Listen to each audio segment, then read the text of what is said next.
The court became like my sanctuary, where just like I know I could go in here and just for 2-3 hours, nobody's gonna bother me, no phones, no, if I want to be here by myself, I'm gonna be here by myself. I think it's very important for me to tell stories, especially as a Qatari filmmaker, and I want to tell stories about people from my culture. Hello and welcome to Qatar 365 with me, Adil Halim. This episode is about education and how learning doesn't always happen in the classroom. I sat down with 10-time NBA All-Star and 3-time Olympic gold medalist Carmelo Anthony to find out what lessons he's hoping to share in his new role as FIBA Global Ambassador. Then we stopped by Qumrah, the Doha Film Institute's talent incubator, to understand the importance of masterclasses for aspiring filmmakers. But first, Laila Humaira is off to the races to take a different kind of spin on the track in search of the fastest, energy-efficient vehicle. Zubaida Al-Tamimi is all suited up and ready to race. A sophomore at the University of Doha for Science and Technology, Zubaida is the driver and team leader of Wolves Racing EV1, one of a few dozen teams competing in the Shell Eco Marathon for Asia Pacific and Middle East. We had to build the motor control by our own. Some people take years of experience to build that motor controller. For us, only 4 months with a couple of research, with the doctor's help, we were able to do it. So we were like running the furthest with least amount of energy. She's the only one who has competed in the event before, representing her school and country in Indonesia for last year's edition. And coming back this time, it was extra special, racing on home turf. While the Lusail International Circuit is more familiar with the thrilling speeds of Formula One cars, this time the track is hosting the first ever edition of the Shell Eco Marathon held in the Middle East. They may not go as fast, but these cars are designed and built from scratch. The aim is to clock the fastest time with the most energy-efficient vehicle. And that process is so rigorous that for many of the teams competing, getting the car on the track is a win on its own. Celebrating the 40th anniversary of Shell Eco Marathon means it's 4 decades of giving the change makers of tomorrow an opportunity to build the world's most energy efficient cars and to further their STEM education. And for the students, it is a constant way of learning. They apply their knowledge, their ingenuity, their creativity to an amazing project that is part of their curriculum. As a team, the aspiring engineers decide between 2 main vehicle models to build, giving them plenty of opportunities to innovate and be creative. So in Shell Eco Marathon, if you want to participate, you have to pick a category. That could be urban concept, which is a vehicle that looks like a small city car. So it has 4 wheels, it has lights, blinkers, even a windscreen. The other category is called prototype. And the vehicles that belong to this category are like a small mini rocket. They normally have 3 wheels, they're extremely light, and these vehicles are those that are really going for the world records. Not only is the competition robust, the technical scrutiny each car or prototype goes through is strict and conducted in line with industry-wide standards. Technical inspection is probably the heart of the competition before the vehicles go on track. We do check the length and the size of the car, we do check its weight and if it has enough visibility, if it has a horn so that the students can advise other competitors on track that they are overtaking. Beyond the racing and mechanics, Shell Eco Marathon also aims to foster camaraderie and friendship between young engineers from all over the world, further bolstering international collaboration and exchanging ideas. Win or lose, everyone stands a chance to gain a memorable experience from the Shell Eco Marathon, just like I did, taking a spin in a vehicle of a previous competition winner around the Lusail International Circuit.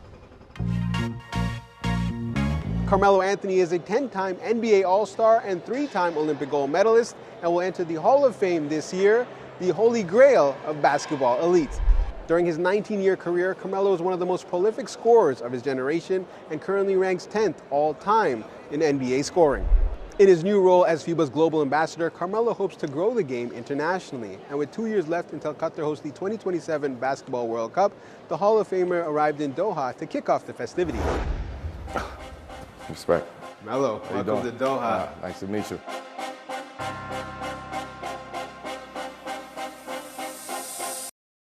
From Hoodie Mello to Hall of Fame Mello, your name is now cemented in history alongside the greats like Michael Jordan and Kobe Bryant. These are international names that people know, and now, people know Mello. You're in that stratosphere. I think those names that you just mentioned were guys that took advantage of the opportunity to go international, go global. Michael did it, kind of 92, kind of established, what the USA on the basketball on a world stage. And somebody like Kobe was somebody who was constantly went overseas, traveled overseas, built his international community, his fan base. They left the door open for somebody else, and I took the opportunity. Now the world saw Mello in a thobe. Yeah, big time. But that's organic. They understand, what that means to me. And it's an opportunity for me to continue to spread and get my global game on. What can fans expect for what's to come in 2027 here in Qatar? Yeah, I think the fans gonna see it. I think they want to know what it is. I think Qatar would do a good job of delivering an experience that people haven't had in a long time, and for me to be a part of that, and then showing the rest of the world, and even showing, back where we at in America, that it's not just about America. It's other places, other regions around the world who's actually taking the seeds that the Americans planted and growing them globally now. So we're seeing those seeds blossom now. Now we all know Hall of Fame Carmelo Anthony, but young Melo's journey was anything but easy. Mm-hmm. Take us back to the early days in Red Hook, Brooklyn, and then eventually Baltimore. So it was very difficult, kind of navigating those walls and navigating that world. I'll take my hat off to my mom for, it was always, we gonna be all right, we gonna be okay, we gonna figure it out. And she always did, so that, those morals and standards that was instilled in me at an early age, they were never going to work. So when you come out of that, you have a different understanding of what it means to go through or live in situations like that or go through daily occurrences. So that part of my life has really jump-started and made me understand why I'm here today. You recently gave a commencement speech at Syracuse where you won a national championship. Your son is going to go in the fall. Just take us through what you wanted to relate to that class. I've been here before.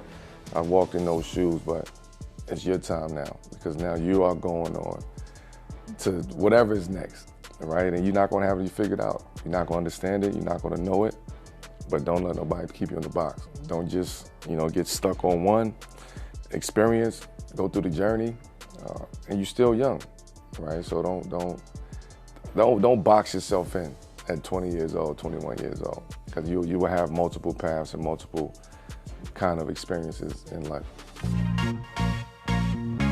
The FIBA Basketball World Cup is an exciting event for us to look forward to. But now, let's head to the Doha Film Institute's flagship talent incubator.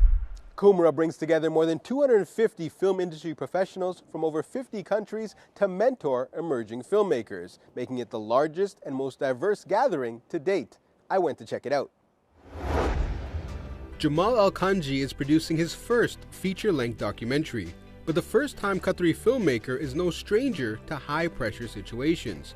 As a cardiac surgeon for more than a decade, he's used to calling the shots. Still, participating in the Doha Film Institute's Qumra mentorship program has been invaluable. It's been amazing. I wouldn't have dreamed to be where I am today if it was not for Doha Film Institute. They've been supportive, they nourished us, they loved the idea from the beginning, they supported it financially and with expertise. This year's edition of Qumra features 27 feature-length films, 10 series, and 12 short films at different stages of development, production, and post-production. Jamal's film about spearfishing is a passion project, currently in early post-production.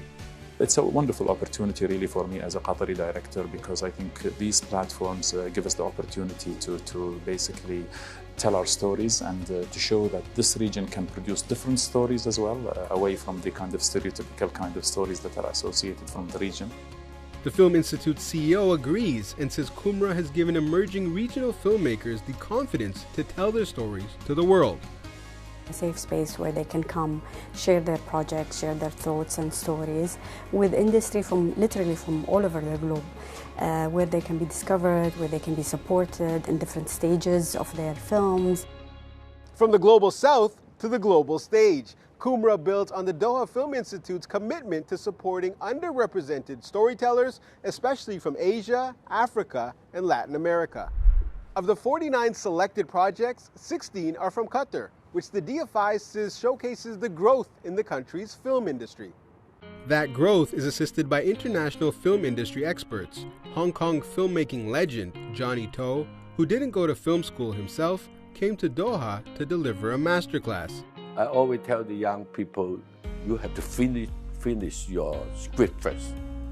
I cannot tell you what is the good way to like me. I only tell you go the normal way. I have a very long experience to shooting on set many years.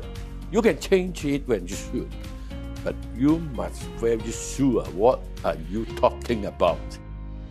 The goal of the Talent Incubator is to help develop new voices in Arab and global cinema. Qatari filmmaker Mariam Al Mohammed hopes to spark conversations by amplifying underrepresented voices. The 20-year-old received a DFI production grant and says events like Qumra really open doors for filmmakers like herself. A lot of people come from around the world and very important people, so it's one of the only events where you can really interact with these people face to face and one-on-one, and we've been getting a lot of knowledge and experience. From aspiring engineers to emerging filmmakers, with a basketball Hall of Famer sharing some gems along the way, we hope you enjoyed this episode. But that's all the time we have for now. For more, check out Euronews.com and connect with us through our hashtag. Thanks for watching, and we'll see you next time on Qatar 365.